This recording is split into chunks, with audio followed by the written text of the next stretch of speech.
일단은 여당에서의 구도에 대해서 얘기를 좀 더 해보면 좋을 것 같습니다. 그래서 한동훈 위원장의 미래는 어떻게 될까? 이 부분 윤 대변인 먼저 좀 말씀 주시겠어요? 굉장히 어려운 질문입니다. 네. 일단 저희가 예상할 수 있는 의석수가 지금 현재 저희가 확보하고 있는 114석하고 거의 비슷하단 말이죠. 네. 그럼 산술적으로 봐서 한동훈 비대위원장이 12월 29일에 취임을 했는데 그 짧은 기간에 선거를 지휘한 결과 그럼 못한 거냐, 뭐 잘하는 거냐 이런 평가를 내리기가 굉장히 애매합니다. 예. 예, 그래서 본인이 이제 이 의석수 결과를 선거 결과를 어떻게 받아들이냐도 중요할 것이고 또 당 내에서 한동훈 비대위원장에 대한 평가를 어떻게 할지 거기에 따른 결과가 한동훈 위원장의 미래를 결정할 텐데 제가 지금 듣기로 예. 내일 오전에 입장 발표를 한다고 하시니 예. 예, 뭐 얼마 안 지나면 결과를 알 수 있지 않을까 봅니다. 일단 관건은 본인의 입장이다. 네. 예. 그리고 당내가 그것을 어떻게 반응하는 것일 것이다. 예. 자, 김진 의원님 어떠세요? 내일 입장 발표는 아마 상당히 겸허하게 할 겁니다. 예. 제가 봤을 때는. 그런데 저는 한동훈 위원장의 절반의 성공, 절반의 실패라고 봅니다. 예. 절반의 성공은 본인이 마지막에 읍소 작전을 폈던 백석 마지노선을 지켜냈다라는 것. 저 추세대로 가면 110 내지 115석 정도 네. 가운데에 머물 것 같은데 백석을 지켜냈고 그리고 절반의 실패는 만약에 130석 정도 했으면 한동훈 위원장이 나름대로 성공이라는 것을 얘기할 수 있고 네. 정치적인 질주도 거침없이 할 수 있는데 근데 결론적으로 얘기해서 이 정도의 성과를 가지고 성과를 하더라도 차기 전당대회에 본인이 의지만 있으면 전당대회 당대표에 출마하는 데에 부담은 없다. 예. 자, 그리고 그러면 동작을 해서 나경원 그리고 성남의 분당갑에서 안철수 예. 이런 이제 당선자들과 함께 전당대회 당권을 노릴 가능성이 있고 윤석열 대통령과 그동안의 신뢰관계가 유지가 됐으면 총선 이후에 있을 것으로 예상이 되는 대대적인 당정 개편에서 차기 총리 앞순위가 될 수 있지만 현재 제가 듣기로는 상당히 신뢰관계가 깨졌다. 예. 두 사람 사이에 갈등 관계가 형성이 되어 있기 때문에 그 카드는 안 될 것 같고 예. 그리고 본인이 외국에 공부하러 가지 않겠다고 선언을 했고 그리고 공공선을 위해서 앞으로 계속 노력하겠다고 했기 때문에 정치적인 활동을 계속한다고 보면 전당대회 당대표에 출마할 가능성도 높고 그리고 앞으로 있을 보궐선거에 출마해서 원내에 진입할 가능성도 상당히 있다고 봅니다. 예. 그래서 기본적으로 겸손한 입장 발표가 될 거다. 하지만 대통령실과의 관계는 더 개선되기는 아마 어려울 것으로 일단 이렇게 보시는 것 같네요. 자, 어떻습니까, 유시민 작가? 아니 뭐 우리 최성 저희 현업에 있는 분이 먼저 말씀. 박동민 최고예요. 글쎄요. 저는 근데 한동훈 비대위원장이 정치적인 미래를 계속 그리기가 어렵다라고 냉정하게 좀 말씀을 드리고 싶습니다. 일단은 의석수가 어떠하든지 간에 만약에 이 기조 그대로 가게 되면 결국에 총선에서 보수 정당이 내리 3연패를 하는 거거든요. 그렇기 때문에 이 부분에 대해서 어떤 생각을 해야 되냐면 윤석열 대통령 탓이다 이런 책임론을 얘기하기 이전에 이 보수 정당이 그동안 그러니까 국민의힘 계열 정당이 그동안 지지층을 집결함으로써 선거를 치르려고 했던 그 폐쇄적인 기조를 완전히 바꿔야 된다라는 생각을 해야 돼요. 그러니까 보수 개편을 해야 된다는 말씀입니다. 근데 한동훈 비대위원장이 사실 원래 비대위원장이 될 때는 그것을 어느 정도 기대하고 세운 면도 있었을 거예요. 분명히 본인도 5천만의 언어를 쓰겠다고 했고 근데 마지막까지 했던 것을 보면 결국에 내세웠던 건 이재명 조국 심판론, 이조 심판론이었습니다. 그렇게 해서 지지층 결집에만 골몰을 했는데 결과적으로 이번 총선 과정에서 두 가지로 확인할 수 있었던 건 하나는 여의도 정치에 대한 이해가 없는 한동훈 비대위원장이 공천 과정에서의 좀 전략을 잘못 세웠다라는 것. 두 번째로 정권 심판론이 이렇게 거센 마당에 야당 심판론을 꺼내들었던 그 판단의 미스. 그러면서 동시에 확인했던 건 중도의 확장성이 없는 인물이구나라는 정치적 판단을 저는 이번 한동훈 비대위원장이 받아드는 거라고 생각하기 때문에 여기서 갑자기 윤석열 대통령과 거리를 두기도 뭐하고 갑자기 본인의 캐릭터를 바꾸기에도 너무나 멀리 왔다. 그렇기 때문에 앞으로의 미래를 생각하기에는 좀 무리가 있지 않을까 싶습니다. 선언을 먼저 돌리셨더니 1분이 안 남았습니다만 한번 말씀드리겠습니다. 심리적으로 참 묘한데요. 예. 그 출구조사에 국민의힘 후보를 찍은 분들이 이제 더 소극적으로 응했다는 뜻이잖아요. 그러니까 한 2% 정도 그 민주당 지지를 떼서 저쪽으로 넘겨야 지금 예. 개표와 비슷한, 아직 개표가 덜 끝났지만, 그러니까 이제 분위기가 죽을 뻔했는데 살아남았네. 되게 이제 국민의힘은 그런 분위기가, 민주당은 와 완전 압살을 한다고 생각했는데 좀 아쉽네. 예. 되게 이제 그런 분위기예요. 이제 그런 거고. 그러니까 결국 이번 총선의 결과가 지난 4년 전의 총선과 비슷하다는 얘기는 이제 국민의힘이 한동훈 비대위 체제에서 원래 자기 지지층을 결속시켜서 불러내는 데 성공했다. 그거 이상도 이하도 아니지 않냐. 예, 예. 근데 뭐 그거야 누가 와서 비대위원장을 해도 다 하죠. 그 정도는. 이제 그런 점에서 보면 별로 중요하지 않다. 그분의 거치는. 저는 그렇게 봐요. 알겠습니다. 한동훈 위원장의 이제 정치적 미래에 대해서 좀 더 이야기를 나눠볼 텐데 이건 당내 역학구도하고 좀 연관이 더 있을 것 같습니다. 그래서 일단 김진 위원님, 그 겸손함 그리고 나름의 보궐이라든가 전당대 이런 게 이제 일단 경로라고 보셨는데 당내에서 이제 이거를 뒷받침이 돼야지 이제 그것도 아마 시도가 가능하지 않겠습니까? 어떻게 보세요? 한동훈 위원장의 가장 큰 강점은 대권 주자로서의 국민 지지율입니다. 네. 이번 총선 결과 때문에 이재명 대표하고 1위를 다투는 그 위상이 변하지 않을 것 같아요. 그러면 전당대회에서 가장 큰 경쟁력은 대중 지지도입니다. 예. 일단 본인이 의지만 가지면 출마를 하면 부담감은 없을 것이다. 그리고 해볼 만한 게임이 될 것이다. 한동훈, 나경원, 안철수. 아마 원희룡 후보는 좀 격차 있게 떨어져서 출마를 하기가 조금 부담스러운 면이 있을 것이고, 그리고 이제 아까 야권에서 바라보는 시각으로 한동훈 위원장이 별다른 메시지를 준 것이 없다라고 지적들을 했는데 예. 저는 그렇게 보지 않아요. 일단은 굉장히 신선감을 나름대로 유지를 했고 끝까지 여의도 사투리에 별로 물들지 않는 그런 모습을 또 보였고 예. 그리고 TV 영상이나 이런 데 비칠 때 굉장히 헌신하고 애쓰고 목이 쉬고 이런 모습을 보였어요. 예. 선거 유세도 총 120군데, 이재명 대표는 59군데 더블로 했습니다. 그래서 미래가 결코 어둡지 않다. 알겠습니다. 본인 하기에 따라서. 예. 지금 일단 한동훈 위원장 그리고 나경원 이제 아마 의원이 될 수 있는 그리고 안철수 의원이 되실 분들 사이에서의 구도가 아마 있을 것이다. 그리고 꽤 많은 것들을 자산을 갖고 있다 이렇게 평가를 하셨는데 아까는 거치는 별로 의미가 없다라고 유 작가님 말씀을 하셨잖아요. 그 국민의힘은 대통령이 미는 사람이 또 당대표 할 거예요. 그러니까 그 무슨 있던 당대표 쫓아내고 김기현 체제 세웠다가 또 쫓아내고 그다음에 한동훈 체제 세우고 이 과정이 다 윤 대통령의 결정에 따라서 이루어진 거잖아요. 그러니까 다음 전당대회도 그냥 대통령이 민다 이렇게 사인 나가면 그 사람이 당대표 하는 거예요. 그러니까 별로 그게 무슨 정치적으로 분석하고 비평해야 될 만한 상황이 지금 별로 아닌 것 같다, 제가 보기에는. 이제 그런 거고. 그다음에 그러면 대통령이 그렇게 당을 지배하는 방식으로 해가는 거에 대해서 좀 반대하고 당의 자율성과 자립성을 높이는 쪽으로 누군가 도전하려면 이제 위험을 감수해야 되는데 지금 지역구 당선자가 예컨대 90석이 좀 넘는다 이렇게 우리가 가정을 하면은 그중에 3분의 2가 영남이란 말이에요. 네. 그러니까 지금 원내의 구성만 보면 민주당은 전국당이고 그 국민의힘은 영남당이에요, 지금. 그러면 거기에서 윤 대통령에 대한 지지가 압도적으로 많은 지역이 영남이기 때문에 이걸 못 벗어나요, 제가 보기에는. 네. 그래서 죽을 각오를 하고 덤비지 않고는 못 덤빌 거다, 누구든. 그렇게 봐서 그냥 한동훈 비대위원장이 당대표 출마하면 되겠죠, 뭐. 그냥 저는 그렇게 봐요. 네. 지나치게 냉소적이고 지나치게 불균형적이고 지나치게 편파적인 분석입니다. 저는 원래 편파적이에요. 왜 그러냐면 지난번 공천 과정에서 용산 대통령실과 한동훈 위원장 측에 여러 차례 충돌이 있었잖아요.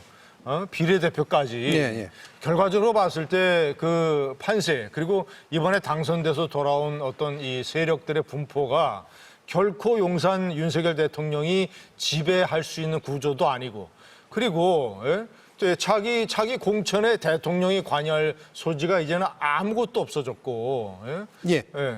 그래서 예. 너무 냉소적이고 불균형적이고 네, 거기에 대한 뭐 추가적인 코멘트는 잘 들었고요. 이게 윤 대변인께서 좀 더 잘 얘기해 주시면 좋을 것 같습니다. 유시민 장관님께서 냉소적으로 반응하시는 거야. 뭐 당연하죠. 저는 상관없습니다. 예. 뭐 저희를 공격하시는 입장이니까. 예.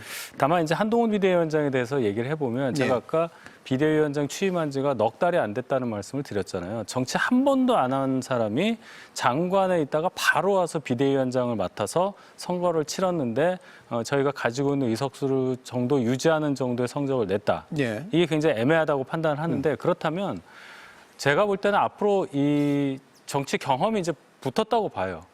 그 정도 짧은 기간 동안에 당대표를 경험하면서 총선을 치렀다는 것은 그 짧은 기간에 누구도 겪어보지 못한 경험을 했단 말이에요. 예. 그럼 앞으로 한동훈 비대위원장이 정말 본인이 공공선을 위해서 정치를 한다고 봤을 때는 큰 자산이 더 하나 생겼다고 볼 수 있고 말씀하신 대로 국민적 지지도나 인지도, 정치적 영향력 이런 것은 이제 저희 여권 내부에서는 어떤 사람도 따라오지 못할 상황으로 지금 현재 평가할 수 있습니다. 예. 이 참- 전당대회가 벌어진다면 뭐 본인 의지 여하에 따라서 출마하게 되면 당선되는 데는 큰 문제가 없다. 다만 선거를 이겼다고 할 수 없는 상황에서 예. 전당대회 직전 비대위원장이 출마하는 과정에 있어서의 명분은 반드시 하나 만들어야 한다. 그 점이 걸림돌로 저는 보입니다. 그 명분이 결국에 대통령을 직격하지 않고는 만들어줄 수 없다고 생각하거든요. 사실 이 총선 직전에 국민의힘 내부에서조차 대통령 탈당해라 이런 기자회견 하셨던 후보들 계셨잖아요. 그러니까 그 정도 수위로 대통령과 각을 세우지 않는 이상 한동훈 비대위원장이 그대로 지금 관계, 당정 관계 유지해가면서 당을 재건하고 보수 세력을 만들어낸다? 전 그거 불가능하다고 보는데 한동훈 비대위원장이 과연 그 정도로 대통령과 뭐 소위 말하는 디커플링을 할 수 있을 거냐? 좀 그런 부분에서 좀 어렵다고 봅니다. 예, 알겠습니다. 뭐 더 얘기 나누면 좋을 만한 그 건들이 좀 많긴 합니다만 또 야당 얘기도 해야 되니까요. 아까 이제 이재명 대표의 이제 당선 소감이었죠. 다만 이제 현재 총선 결과에 대한 전반적인 평가는 아마 더 뒤에 나올 것 같은데 일단 이재명 대표는 주장했던 이제 단독 과반을 달성할 것으로 보이고요. 일단 이재명 대표가 당에 대해서의 리더십 자체에는 큰 문제는 없을 것 같은데 이 부분에 대해서 어떤 미래를 전망하시는지 먼저 유 작가님 좀 말씀 주실까요? 그 이제 엄청난 공격을 당공천 과정에서 받았는데 네. 어쨌든 그걸 견디고 뚫고 나와서 좋은 성적을 저 총선에서 얻었잖아요. 그러니까 뭐 그 이재명 대표의 총선 지휘에 대해서 잘못됐다라고 얘기할 사람은 별로 없을 것 같아요. 네. 이제 그런데 이재명 대표의 문제는 그런 데 있는 게 아니고 이 대목도 제가 냉소적으로 얘기할게요. 법원에서 살아남아야 돼요. 그냥 법원에서 감옥에 보내면 그냥 가는 거예요. 조국 대표도 마찬가지고 이재명 대표도 마찬가지고 우리나라가 이게 정치가 없습니다 지금. 모든 것이 다 법원으로 가 있어가지고요. 법원에서 판사들이 판사 한 사람이 앉아서 너 감옥 가. 그러면 야당 대표가 그냥 가는 거예요. 그러니까 이렇게 지금 우리 정치가 돼 있기 때문에 저는 이재명 대표의 운명은 자기가 개척할 수 없는 상황에 지금 와 있다고 봐요. 네. 그래서 뭐 분석이 불가능합니다. 법원에서 내려오는 판결을 우리가 어떻게 분석하겠어요? 거기서 그냥 보내면 그냥 브라질 룰라가 감옥 간 것처럼 그냥 가는 거예요. 네. 그래서 저는 운이 좋으면 살아남아서 그냥 계속 갈 거고 그 운이 따라주지 않으면 그냥 감옥 가는 거다. 그렇게 봐요. 네. 제가 웬만하면 말씀을 냉소적으로 그냥- 똑같이 했어요. 아니죠. 네. 법원의 판결에 따라서 정치적 운명이 결정된다는 것은 맞는 말씀인데 그 전에 기소되는 과정이나 기소의 타당성에 대해서는 전혀 짚지 않으셨기 때문에 마치 법원에 의해서 우리나라 정치가 좌지우지되는 것처럼 말씀하신 거는 그렇게 맞지 않다고 봅니다. 그러니까 그 전 것도 냉소적으로 그러니까 말씀해 그 주세요. 논쟁은 하지 말자고요. 그러니까 아니 누가 하지 말자고 그랬어요? 그러니까 제가 그 논쟁까지는 할 생각이 없는데 예컨대 누군가가 민주당 소속의 대통령이 돼가지고 그 무슨 국민적인 요구가 있었던 것도 아닌데 상대당 대표를 진짜 말 털어가지고 뭐 시장 도지사로서 공무집행했던 것까지 전부 배임으로 몰고 이렇게 해서 그냥 막 한 5개, 6개 기소를 해요. 기소를 무죄가 나든 말든.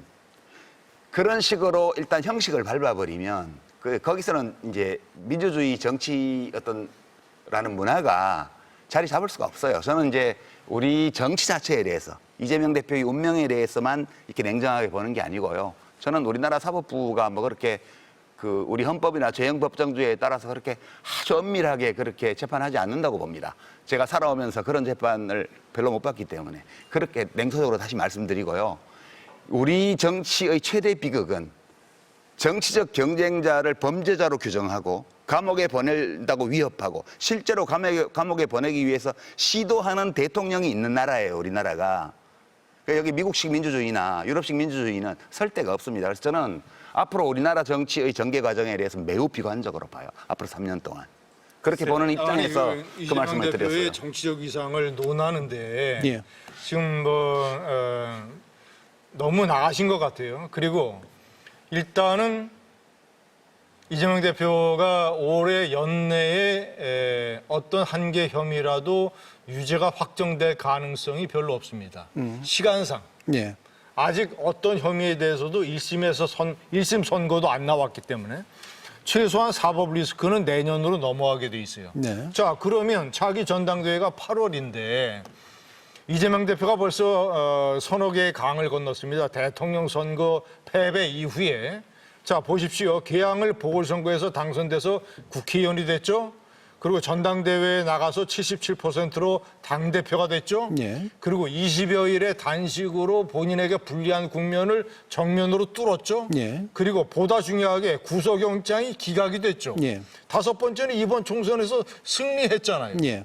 그러니까 현실 정치적으로 봤을 때 이재명 대표의 지금 정치적인 과정이나 진로는 지금까지는 완전히 승승장구다. 예. 그리고 현재 이 총선을 승리를 이끌었는데 차기 전당대회 때 어떤 경쟁자가 있겠습니까? 모르겠어요. 아마 이제 반 이재명 계를 대표해서 원외에 임종석 전 의원 같은 사람이 나와도 현재의 어떤 판세로 봤을 때 대단히 역부족이다.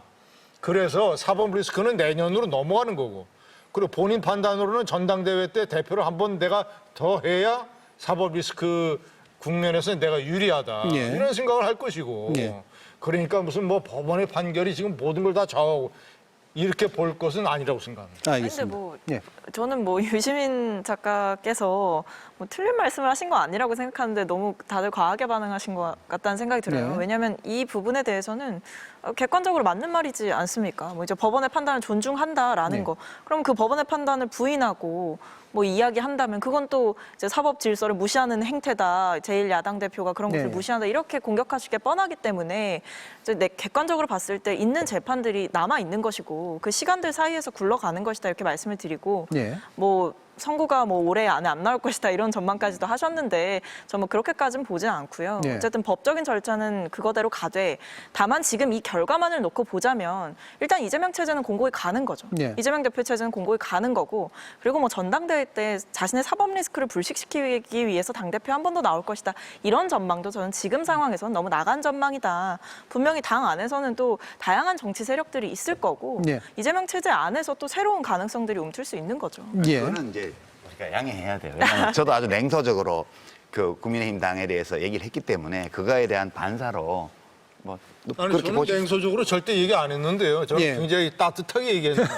예. 소통이 어려운 거예요. 그러니까 어쨌든 정치적 가능성이 있고 앞으로도 이재명 체제에서 이제 특별한 균열은 적어도 당분간은 없을 것이다라고 예상을 해주셔서 더 한번 저는 들어볼까요? 그렇게 생각해요. 민주당은 어떤 당이냐. 전당대회에서 2등한 후보를 무슨 수를 써서라도 공천 안 주려고 해서 결국 공천 안 준 당입니다. 그렇죠? 박영진 의원. 그런 엄혹한 상황을 그냥 맞닥뜨리고 있는 당이에요. 여기서 이재명 대표의 민주당 당내에서의 어떤 정치적인 행보라든지 위상 이거는 거론할 여지가 없어요. 거의 절대적이다. 아주 탄탄합니다. 네. 제가 얘기하는 건 뭐냐면 그것이 과연 민주당 전체, 민주당 지지자들한테 도움이 되는 일이냐. 불과 얼마 몇 년 지나면 대선도 있을 거고 그 과정에서 여러 일이 있을 텐데 지금 저 의석 분포를 한번 보세요. 조국 혁신당 조국 대표가 어떻게 될지 모르지만은 어쨌든 딴 살림 차려서 다른 데 나와 있습니다. 10석 이상 갖고 있을 거예요. 대선 앞에 두고 어떠한 세력 다툼이 있을 건지 그걸 예고하고 있다고 저는 생각해요. 예. 그 점에서 본다면 이재명 대표가 갖고 있는 사법 리스크라든지 공천 과정에서 보여줬던 표현이 좀 그렇습니다 하는 폭력적인 이러한 과정들을 본다면 결코 그 나중에는 그렇게 밝은 미래가 보장되는 걸로 보이지는 않습니다. 예, 짧게라도. 예, 한마디만 덧붙이면 이재명 대표는 그냥 생존자예요. 어릴 때부터 살아온 인생 자체가 제가 보건대는 온갖 위협과 함정과 그 공격과 이런 것들을 어떻게든 견디고 여기까지 살아남았는데 앞으로도 계속 생존하리라는 보장은 없어요. 그러니까 저는 이재명 대표를 이렇게 보고 있으면 우리 한국 정치의 가장 비열한 면과 비극적인 측면을 다 볼 수 있다. 거기서 이 사람의 정치적인 인생, 그 사람의 삶에서 그런 점에서 그냥 전 냉정하게 보는 거. 이 사람이 내일 모레 당장 법원에 의해서 정치적으로 살해당하더라도 어쩔 수 없다. 그러면 민주당이 오합지졸이 될 거라고 봤기 때문에 계속 제거하려고 한 거예요. 그러니까 알겠습니다. 민주당도 굉장히 큰 과제로 그게 다가와 있다. 이 점만 덧붙이겠습니다. 예, 야당 얘기도 치열하게 해봤는데요. 지금까지 총선 데스크였습니다.